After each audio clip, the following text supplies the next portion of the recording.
Gracias, señora presidenta. A ver, empiezo por mencionar pues que aquí se ha reconocido que esta venta no está en el Plan Nacional de Desarrollo.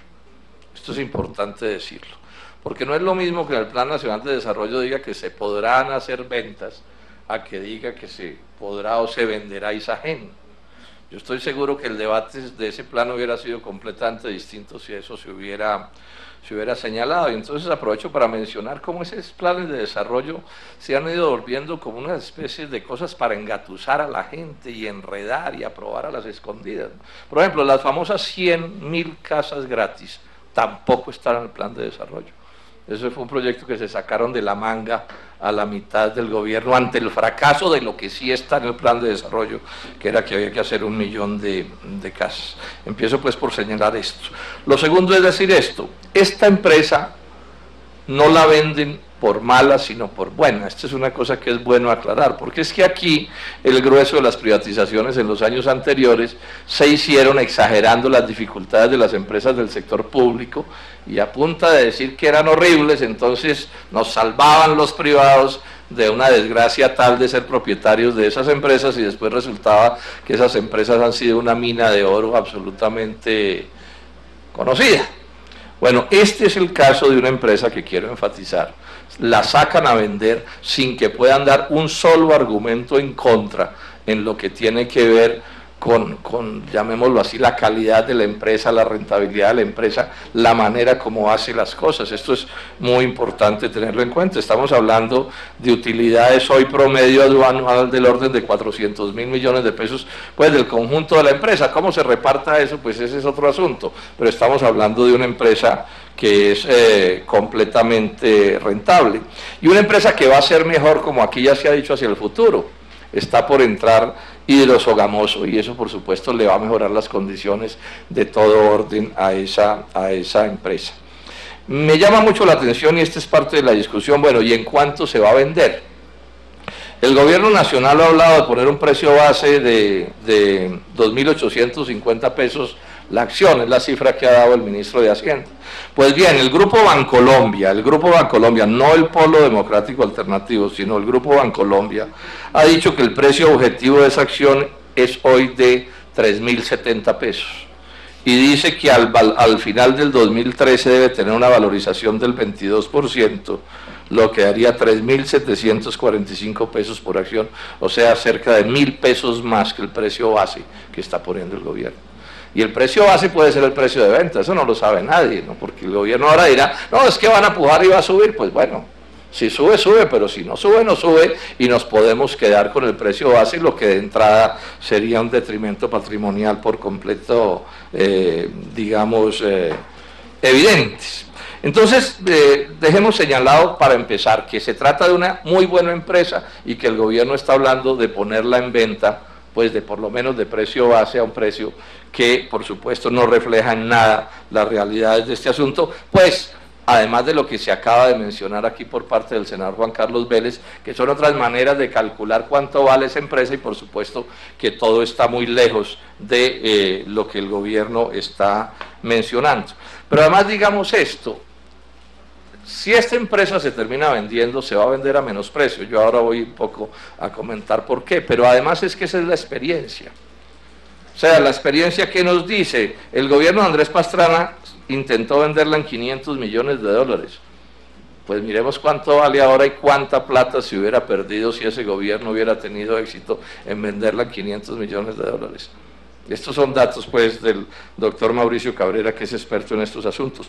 La venta de acciones que se hizo en el gobierno pasado, se pusieron las acciones a 1.130 pesos y a los 2 meses valían a 2.000 pesos. Ahí también se perdió una plata importante para el patrimonio nacional en esa operación. Es que esto ya está conocido. Porque además está conocida una cosa: no es posible privatizar las empresas.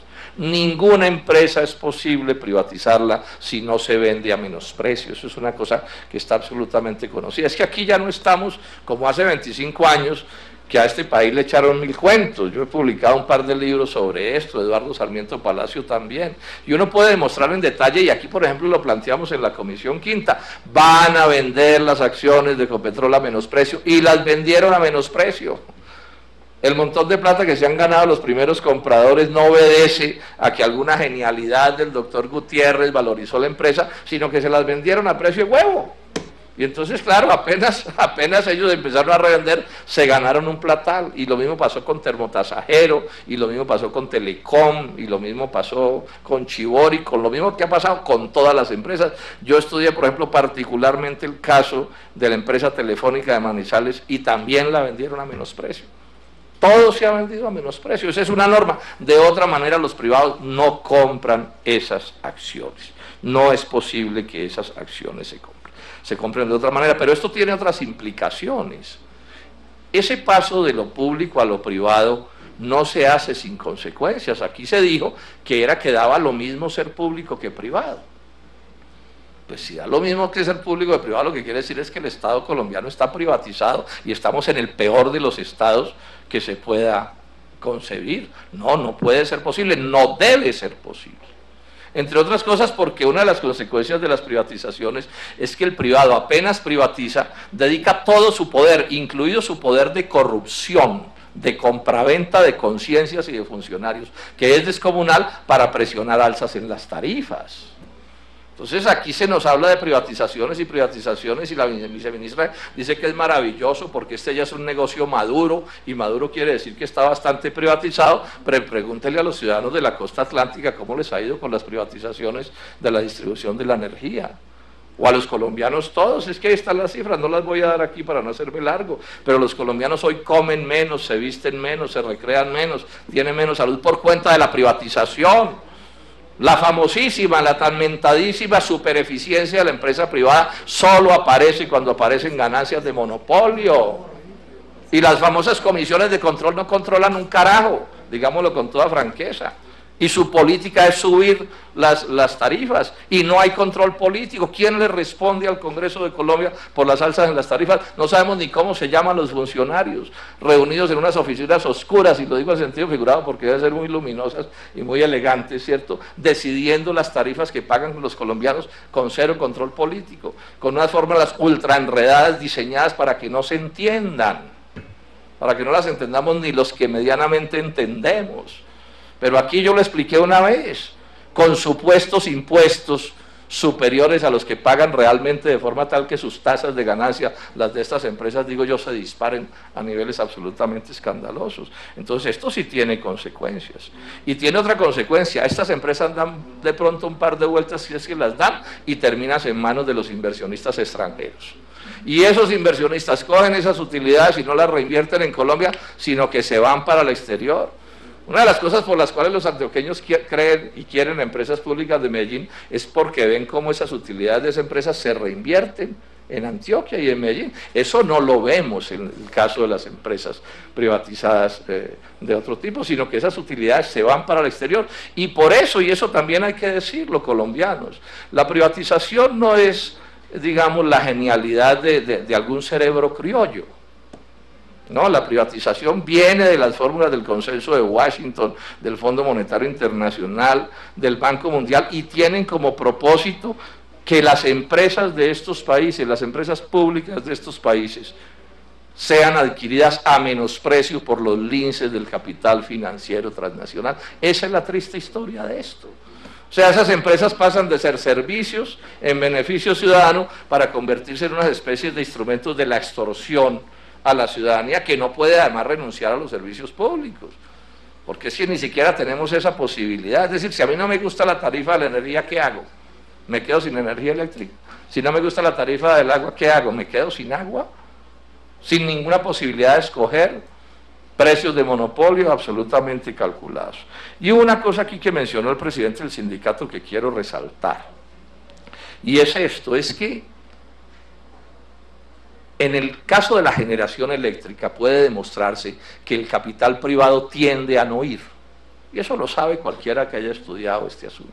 Tiende a no ir porque esas inversiones, particularmente en hidroeléctricas, suelen ser inversiones muy grandes, con unos periodos de maduración muy largos, ¿sí?, con una serie de riesgos implícitos en estas dos variables anteriores que hacen que el capital privado tienda a no ir ahí. Y esa es una de las razones por las que existen las empresas estatales en casi todas las partes del mundo o han existido en el mundo de la generación. No es un capricho ideológico, sino es un problema del funcionamiento del capitalismo.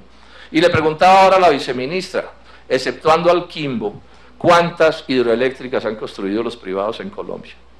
¡Ni una! ¡Ni una!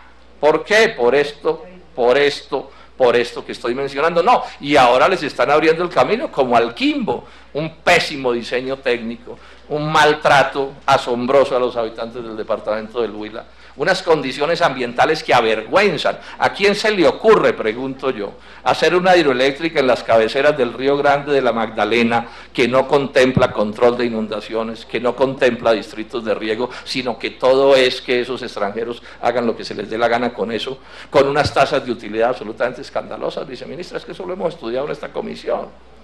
Entonces me parece un crimen, ojo la palabra que estoy usando, un crimen, que este gobierno, el del presidente Juan Manuel Santos, decida privatizar la única empresa estatal, distinta de EPM, estoy hablando del gobierno nacional, en capacidad de construir generación hidroeléctrica. Me parece un crimen que eso se haga. Ahora, cuando uno les pregunta por qué, ni siquiera le dan argumentos que a mi juicio pueda uno considerar serios. No, es que vamos a hacer unas obras de infraestructura. Bueno, ya lo dijeron aquí los propios amigos del gobierno, eso siempre ha sido un cuento.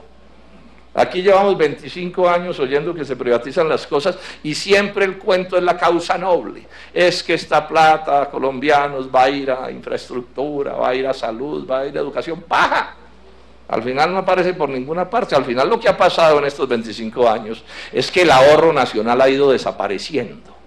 El ahorro de un siglo de esfuerzos de la nación ha ido desapareciendo sin que se convierta en nueva acumulación de riqueza y en nuevo ahorro, sino que se ha ido dilapidando y desapareciendo por todas partes. Luego el cuento de que es que son obras de infraestructura, por supuesto que nadie lo cree. Pero aún si lo fuera, por supuesto que no resiste análisis de costo-beneficio de qué es lo que está pasando. Yo además termino diciendo esto, yo creo que aquí lo que hay, esto ya cada vez más analistas lo señalan, que aquí lo que hay es un problema fiscal enorme y que esta privatización apunta a tapar los huecos fiscales que ha creado este gobierno. Aquí tengo cifras no sé cuántas, ¿no? La reforma tributaria nos costó un ojo en la cara en lo que tiene que ver con la disminución de los impuestos que se pagan en Colombia en beneficio de las transnacionales, no en beneficio de los ciudadanos colombianos que terminaron pagando más impuestos. Viene el desmonte del 4 por 1000, expira el impuesto al patrimonio, se disminuyen los ingresos por aranceles por cuenta de los TLCs con Estados Unidos y con la Unión Europea. O sea, aquí se está creando un hueco fiscal de proporciones inmensas.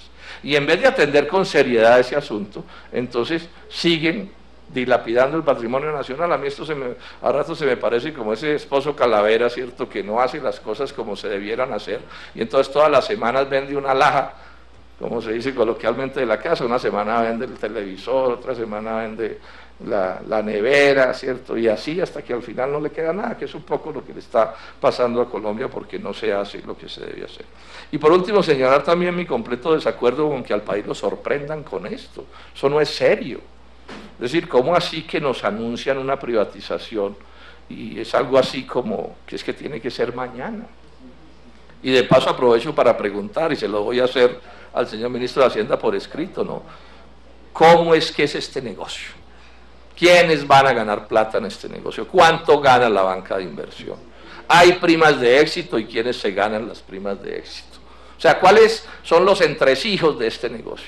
¿Cuál es la tasa de ganancia que le van a otorgar a los compradores o la tasa de descuento, como la quieran llamar?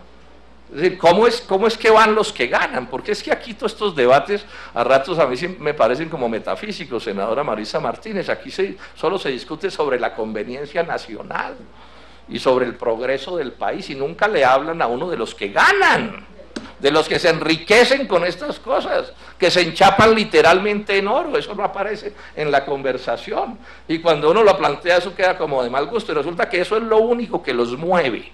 Nada más mueve estos negocios de privatización que el hecho de fondo de que alguien se va a ganar un billete.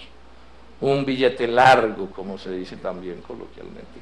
Entonces yo quisiera que antes de cualquier cosa, señora viceministra, para que se lo comente por favor al señor ministro de Hacienda, nos pasen al Senado de la República una información en detalle que nos diga a quién le va a sonar la registradora y por cuánto.